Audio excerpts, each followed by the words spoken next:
चलिए अब आगे बढ़ते हुए मैं बात करने जा रहा हूं आपसे जुड़े मुद्दे की, आपके रोजगार की। दरअसल उत्तर प्रदेश में इस महीने 2 बड़ी भर्ती परीक्षाएं हुई।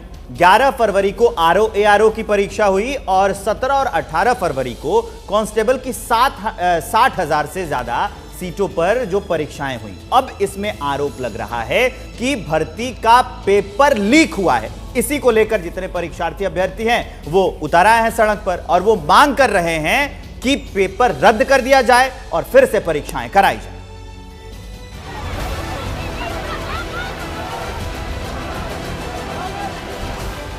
हजारों की तादाद में जमा हुए ये युवा किसी खेल के शुरू होने का इंतजार नहीं कर रहे हैं, नहीं ये कोई तमाशा देखने के लिए जुटे हैं, बल्कि खुद इन्हीं के साथ खेला हो गया है। जो सपना देखा था वो क्षण से टूट गया है। सड़कों पर उतरकर परीक्षा रद्द कर दोबारा कराने की मांग के सिवाय ये भला क्या कर सकते हैं। चाहत है पुलिस की नौकरी की, लेकिन मिल रही है पुलिस लाठियां। इसी 17 और 18 फरवरी को यूपी में पुलिस कांस्टेबल भर्ती के लिए लिखित परीक्षा हुई। इसे दुनिया की सबसे बड़ी पुलिस परीक्षा होने का दावा किया गया, लेकिन अब संकट के बादल मंडराने लगे हैं। 5-6 दिन हो गए और सरकार इसमें आंसर की जारी करने वाली हो रही। अगर आंसर की आ गई तो इसका मतलब भर्ती या होगी। हम नहीं चाहते कि यह भर्ती हो, क्योंकि यह बिल्कुल निष्पक्ष भर्ती नहीं है। सब सरकार के पास भी सबूत है, लेकिन एक जांच कमेटी के नाम पर सरकार हमें बहका रही है। ये बर्दाश्त नहीं करने का हुआ। 60,244 सिपाहियों की भर्ती निकाली गई। 48 लाख से ज्यादा अभ्यर्थियों ने आवेदन किया। 17 और 18 फरवरी को कांस्टेबल भर्ती परीक्षा हुई। ये परीक्षा 2-2 पालियों में कराई गई। दावा किया जा रहा था कि 18 फरवरी को पेपर लीक हुआ था। सोशल मीडिया पर पेपर लीक से जुड़े स्क्रीनशॉट शेयर किए गए। सोशल मीडिया पर पेपर भी वायरल हो रहा है। इसमें प्रश्न पत्र के साथ हाथ लिए जवाब के पेपर वायरल हो रहे हैं। ये भी दावा किया जा रहा है कि कई प्रश्न पत्रों से सील गायब थे। सोशल मीडिया पर कई दलाल सक्रिय थे जो कई ग्रुप से जुड़े थे और क्यूआर कोड शेयर कर छात्रों से पैसे ऐंठ रहे थे। सोशल मीडिया पर ये पेपर 500-500 रुपए में बिक रहे थे। इसमें पेपर मैच न होने की सूरत में रिफंड की गारंटी भी दी जा रही थी। 18 फरवरी की शाम की पाली में परीक्षा के दौरान एक अभ्यर्थी नकल की पर्ची के साथ पकड़ा गया।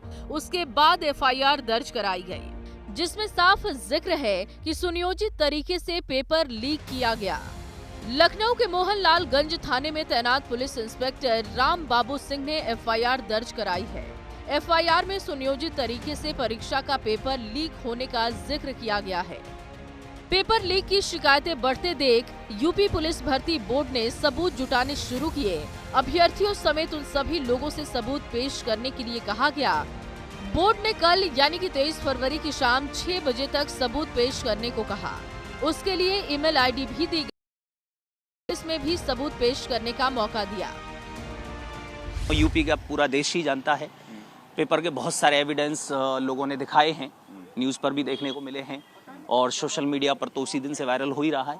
तो उसको लेकर एक ज्ञापन दिया है हम लोगों ने कि हम सोशल मीडिया के जितने अकाउंट्स हैं उनका प्रॉपर जांच करेंगे पूरी तरह से। उसके लिए जो है आश्वासन दिया गया है 1-2 दिन का समय लगेगा जांच में। तो सर लोगों ने संपर्क किया। हम लोग वहाँ पर धरना प्रदर्शन स्थल पर थे और हम लोग को मतलब बुलाया गया। हम लोग साक्ष्य प्रस्तुत कर दिए हैं। अब जैसा मैम डिसीजन लेंगे वैसा सर। यूपी पुलिस भर्ती बोर्ड को ही परीक्षा कराने की जिम्मेदारी दी गई थी। पेपर लीक की शिकायत आने के बाद बोर्ड मामले की जांच में जुट गया है। बोर्ड ने साफ कहा है कि शिकायतों की जांच हो रही है और जांच के बाद ही फैसला लिया जाएगा। अभी हम लोगों ने एक विज्ञप्ति की थी, उसके क्रम में एप्लीकेशंस आए हैं मेल से, तो उसकी काउंटिंग, सॉर्टिंग और फिर उसका पूरा परीक्षण किया जा रहा है। जब परीक्षण हो जाएगा तब फिर निर्णय लिया जाएगा। उनका ज्ञापन ले लिया, जैसे कई जगह हम लोगों ने ज्ञापन दिया था तो उनका ज्ञापन हमने ले लिया, उसको भी परीक्षण में डाला हुआ है।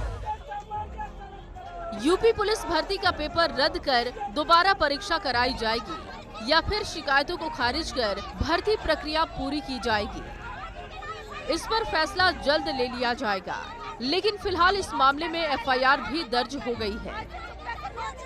ये मामला सामने आने पर छात्रों का विरोध प्रदर्शन शुरू हो गया। यूपी के शहर शहर विरोध प्रदर्शन जारी है। अभ्यर्थी परीक्षा को रद्द कर दोबारा कराने की मांग कर रहे हैं। हजारों अभ्यर्थी सड़क पर हैं, लिहाजा सियासत भी होने लगी है। प्रियंका गांधी ने सोशल मीडिया एक्स पर पोस्ट कर सरकार की मंशा पर सवाल उठाए हैं और अभ्यर्थियों की मांग तुरंत मानने की अपील की है। राहुल गांधी ने भी सोशल मीडिया एक्स पर पोस्ट किया है और सरकार पर सवाल उठाए हैं।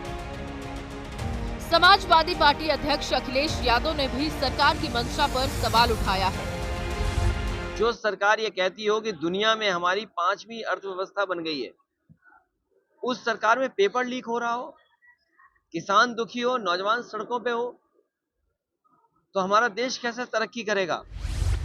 यूपी पुलिस भर्ती ही नहीं, इसी महीने हुई ROARO परीक्षा भी सवालों के घेरे में है। ये परीक्षा यूपी PSC ने कराई थी। 334 पदों के लिए हुई परीक्षा संदेह में है। 11 फरवरी को ये एग्जाम हुआ था। 6 लाख से ज्यादा अभ्यर्थी शामिल हुए। अब आंतरिक जांच चल रही है। ROARO परीक्षा भी रद्द कर दोबारा परीक्षा कराने की मांग को लेकर प्रयागराज में धरना प्रदर्शन जारी है। चैनल के माध्यम से सभी निवेदन कर रहे हैं मुख्यमंत्री योगी जी से कि लोक सेवा आयोग महोदय को आदेशित करें कि पेपर कैंसिल करवाया जाए और एग्जाम की डेट हम लोग क्लियर कर दिया जाए। हम लोग घेराव बंद कर देंगे, हम लोग चले जाएंगे। वैकेंसी में पेपर आउट हुआ है। व्हाट्सएप ग्रुप पे, टेलीग्राम ग्रुप पर एकदम फैल चुका था। कुछ जिलों में बात आई है कि पेपर पहले से लीक हो गया था।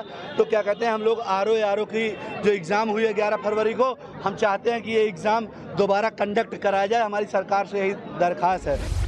सबसे बड़ा सवाल ये है कि आखिर पेपर लीक क्यों हो रहे हैं।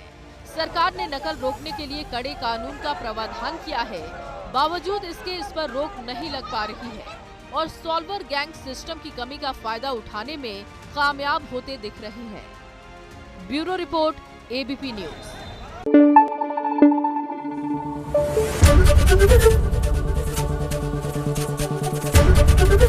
ABP न्यूज आपको रखे आगे।